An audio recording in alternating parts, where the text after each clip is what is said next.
So we are so excited to have you with us today, Heather, and chat with you and have people get to know you better. And so why don't we just start off by having you talk a little bit about the Heart of the Lakes team? Sure, I would love to. First off, let me say thank you for having me, you guys. I appreciate it. I'm super excited. The Heart of the Lakes team, we are a team of 13 licensed realtors. We also have 4 operations staff, and then we have 1 full-time ISA who works on setting appointments for our realtors. We have 2 physical locations. So we're in Annandale, which we have been for years, and now we recently opened a second location in Elk River. So we're excited about that too. Congratulations. Thank you. Yeah. We're now with eXp Realty, which we're excited about. We've been just over a year at eXp, and it's been going really, really well. We're excited about that. Yeah. I've heard a lot of great things about that. Yes. Mm-hmm. So you are the COO of the team. I am, yes. So what lessons have you learned? Like, I love leadership. I love diving in. I love kind of gathering all that information and trying to work and being better. So what lessons have you learned through the time of being COO of the team? Oh my gosh, that's a big question. So many, right? So many lessons. I would say the first thing that I've learned has been that leadership can be lonely. Like it's, not to be a downer about it, because overall it's been a super positive experience, but it can be lonely to be in that leadership role where everybody has eyeballs on you. It's tough. It is. It's tough. So we have found a good rhythm with Elise, the team leader, and myself to kind of do it together. And neither of us would want to do it alone. And that's been a nice place for us to get to, that we realize that leadership doesn't have to be lonely. Right. Mm-hmm. And so for you and Elise, how did you guys end up knowing each other and working together? Sure. We go way back. Elise and I actually met in middle school, I believe. We were from the same hometown. I'm going to need a photo. No. Oh my gosh, cute. You do not want a photo. So we knew each other way back when, graduated high school together, went to separate colleges. We studied abroad in Australia together. So we have some funny photos from Australia, what we thought was in style at the time. And then I moved away for 10 years. I moved to San Diego. And then when I came back to Minnesota and a few years later got into the real estate industry, we reconnected and realized that we really kind of meshed well with sort of that visionary and integrator role. She's very much a visionary person. She's a Enneagram 3. Yes, love that. She's a big thinker. And Do you run on EOS? we do. So do we. And traction. Yes. Oh, that's Because when you said that, I was like, okay, yep, because we have a visionary, we have an integrator, Yes. like on the leader, Yeah. we do L10s, Yes. all of that. Okay, I love this. Yes. Well, that's why your team functions so well. EOS, that's where it's at, right? It is where it's at. Yes, it's somewhat new to us. So last year we started using EOS, Yep. but it's been incredible, and just to give us that framework to know what we're doing each day, each week, each month, it's been great. 100%. So how do, I don't know, this could be a loaded question here, but because like for EOS, we started implementing it last year as well. So I feel like we're on this journey together. And accountability is a very hard thing, right? Some people like love it and some people don't. And one of the things is I wonder, because as a salesperson, like I'm organized, but accountability, it's fun and not. But then when you don't hit your goals and you're like, that's not fun to say or be in the red. Because real estate agents, right? Like we're sales, right? How do they, were there challenges to get over that, or how did they thrive? Because at the end of the day, everything is to help them succeed, the company succeed, the team to succeed, right? What are some challenges that you've worked with to overcome some of those items? Sure. So full transparency here. Yes. Once we got into the EOS system, we realized that Elise and I and our other leadership team members needed to be working in their strengths. So we were trying to, between Elise and I, handle everything. And it wasn't in our strength. So we were, kind of forcing that upon ourselves, and then we wouldn't be the best at it. So what EOS opened up for us was the realization that we needed to hire. And we needed to fill those roles where it wasn't our strength. And one of those was the director of sales. So that position to hold our agents accountable.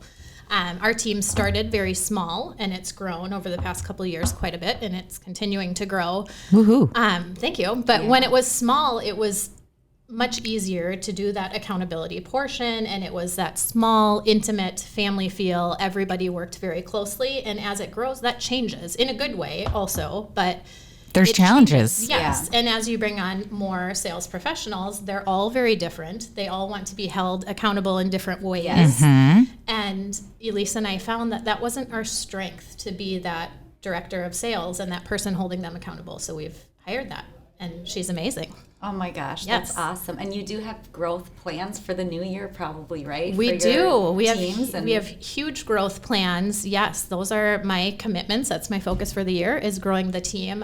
In January so far, we've had 4 agents join the team. So we're growing fast. Outstanding. Yeah. Yes. I know. Yes. It's so exciting. And so, like, with your team, one thing that makes you guys a little bit different too is that you offer the unlimited PTO. Tell us more about that. We do. So this is Sign me up. right. It sounds like you might have it, because you it have all makes these sense. trips planned. Yeah. Yeah. It's a hot topic. So it's a sensitive topic. I'm in operations. And as you know, in the real estate world, there's kind of that sales versus operations mindset. So when we say unlimited PTO, that is for operations, Yes. W-2 employee side of the business. We're not paying our real estate agents to go on vacations or anything like that. So Right. it's for Yeah. the staff that are on our team. Yes. We look at it kind of in 2 different mindsets. One is the practicality of unlimited PTO. It's a great recruiting tool. Number one complaint people say about their past jobs or their past roles that they were in is amount of time that they get off. And really, when we dove into how that works in practicality, people are more productive when they have time off. So leading up to that time off, you can probably speak to this with your vacations coming up, you get so much done leading up to your time off. And then when you get back, you're refreshed and renewed and ready to kind of hit the ground running and get back to work.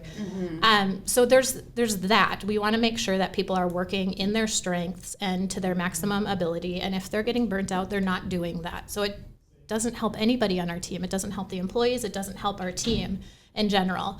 And then on the flip side, there's the psychology to unlimited PTO. Yes. So we preach to our team that family is a priority for everybody, whether that's, children, depending on what season of life our team members are in, family is always a priority for people. So it seems like it would be hypocritical for us to say, you can spend 2 weeks a year traveling and doing what you Right. want with them.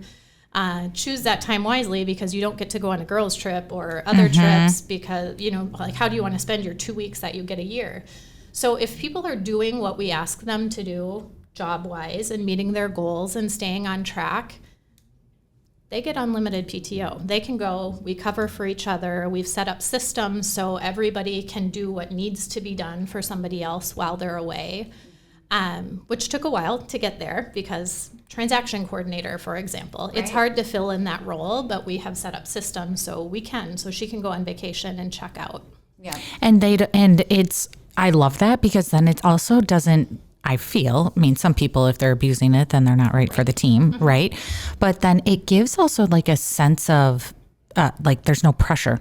Yep. There's no pressure on like, oh my gosh, I got it. And pressure also personally and professionally, right? Of like, oh, I need to give this more to my family. And then, then my work's suffering, or like, right? Right. I love that. At the end of the day, it's like, if the job that's required of them is getting done, it's getting done well, and this company isn't struggling and no one's business is struggling, they're doing their job.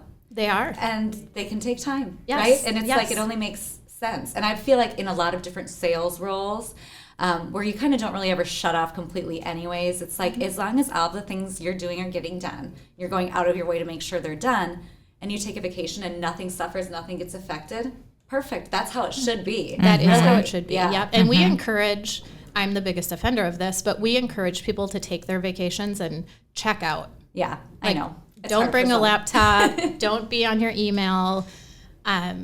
I have yet to go on a vacation without my laptop, but I'll get better about that. But we really do. We want people to check out and take the vacation and not be in their email inbox and take that time that they need and they deserve. And also, in addition to unlimited PTO, people work best at different times of day.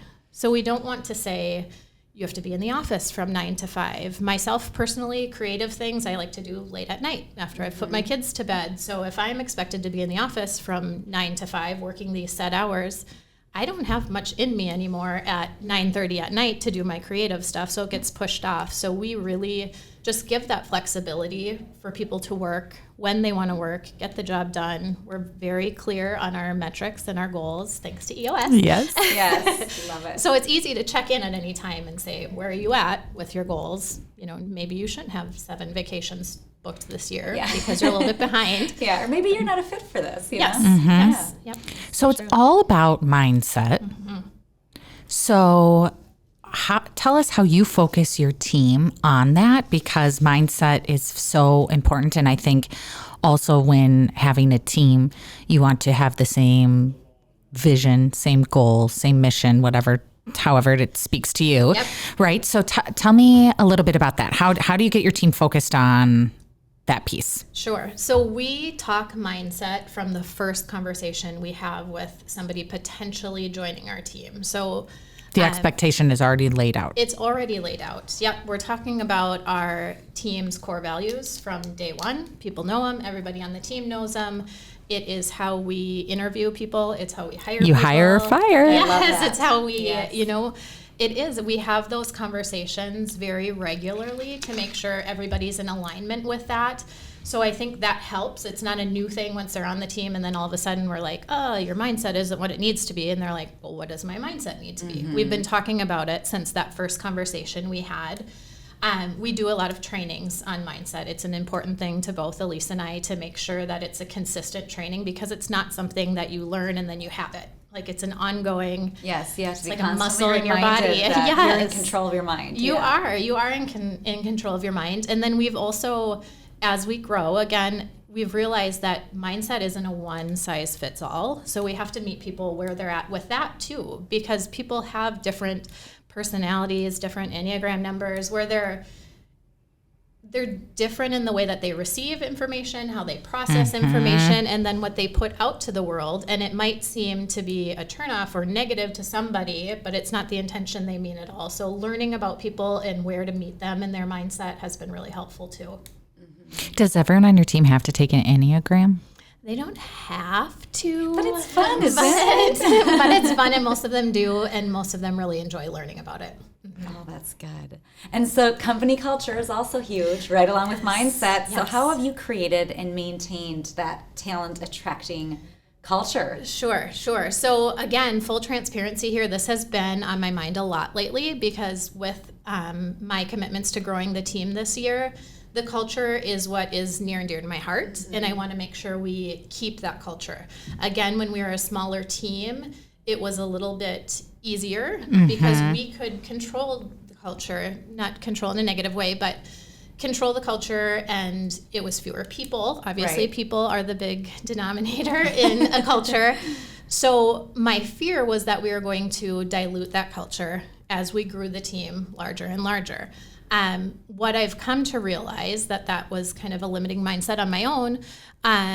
People need our culture. People need a safe place. They need a place where they're supportive. They need a place where they can learn about themselves professionally and personally.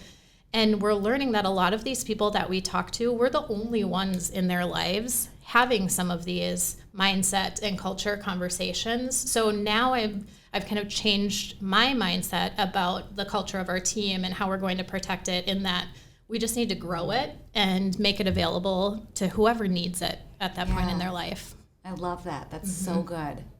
Do you guys do like team building events quarterly or, to help with the meetings culture? that you guys, Sure. So we do weekly team meetings in person.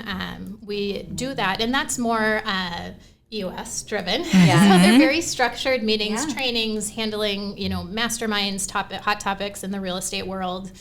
We also, as the team grows, it's getting a little bit more difficult, but we do try to do at least a couple times a year where we get the whole team together, whether it's just the team members, and then we also have another event, usually a pool party in the summer, where we invite families. How do I get on the list for that? I want to go. We're hiring. We're hiring. Oh, that's right. Yeah. So who are you all hiring, by the way? We're hiring primarily agents right now. Yeah. Yes. So we are looking for anywhere from people thinking about getting their real estate license all the way to top producers, people with teams under them. Okay. So the full range. I mean, this brings me to my next question. So what a great tie-in here is so if you are a newer agent and you are in the industry and you want to be on a team, which I hear a lot about, is Tom Ferry even said, like, okay, in order to hit 2023, you better be on a team. I mean, I didn't say it, Tom did, so don't shoot the messenger. But what advice would you give to a newer agent who's looking for a team and like making sure, I know brokerage is obviously important, but the team aspect and culture, what advice would you give them so when they come into an interview, they're prepared or understand what to look for? Yep. So first thing I would say is, good job looking for a team. I think it's very important for especially new realtors to join a team. It's hard to get into this industry, especially right now in this market, as a solo agent. So I think deciding to look for a team, you're winning already just by doing that. I would also say do your research, take your time. Some people are like, quick, the first team that'll have me, like they feel like if a team says, yes, we'd like you to join, that they like got chosen or something. Right. And real estate's a little bit different. Like, not that we'll just take anybody, but some teams will. It's just more people. So because a team says, we'd love to have you on our team, doesn't mean it's the right team for you. So take your time, do your research. I also have to say, not to get all emotional, but follow your gut. A lot of it is intuition. You're going to spend a lot of time with your team. You're going to pour into that team and make yourself vulnerable around that team and discuss your struggles. So if you don't feel right about the partnership, it probably isn't right, and you're going to make a change, and it's a pain in the butt to make changes in real estate. So it's better to, do your due diligence up front. I would say find the right balance between freedom and accountability. We touched on accountability. Everyone gets into real estate and loves that they're going to be an independent contractor and no set schedule and nobody's going to tell them what to do. Yeah. Yes. But then they're like, oh, wait, how do I get paid to do this? Yeah. So yes, you want freedom, and that is very important. But also without accountability, a lot of people struggle a lot longer than they maybe thought they would. So find that balance of an accountability partner that feels good to you and somebody that you're going to respect and respond well to, because accountability, if it's not a two-way thing, means absolutely nothing. But realizing that you don't want to join a team because they say, you can do whatever you want, we have no schedule for you, and good luck. Yeah, good luck. I would also say to a realtor, you're more than a salesperson. So if the interview is all about what your production level is, what you want it to be, how many hours you spend on the phone, how you handle objections, script practicing, if that's all that's being talked about in the interview, that's all that team is asking you about, and there's a reason behind that. I would look for a team that drills down a little bit more into you as a person, your personality, what works for you, what doesn't, what communication styles you like, what's important in your life, what's your motivation. Everyone talks about what's your why, and everyone says my family, my kids, or, whatever it is. So but travel. Yes, dig down deeper into that. Like, I always ask people when I'm interviewing, if you were to have the most successful 12 months in real estate on our team, what does that look like for you personally? People usually respond and they're like, oh, I made more money than I've ever made. No, personally. Like, what does that look like for your family? Oh, I took my kids on a trip. Okay, tell me more. When was the last time you took your kids on a trip? Or where do you want to take your kids? And just drilling down more to get that motivation behind there. And then we can use that to help hold them accountable throughout the year, or remind them of those things. I love that. Yeah. So I would say, don't necessarily just jump on the first team you interview with. Unless it's our team, then say yes and jump on. It's your team. Well, where can people find you? Yeah, so we're all over social media. HeartofTheLakesTeam.com is our website. We're on Instagram. We're on Facebook. We're now on a podcast. But yes, reach out anytime. I am Heather Lange. I am the Director of Growth and the COO on the team. So I am constantly meeting with people who want to join our team. So We'll put the contact information in our show notes. Love it. Awesome. It was so great chatting with you and learning more about your team. Thank you. Thanks for having me. Thank you. Thanks.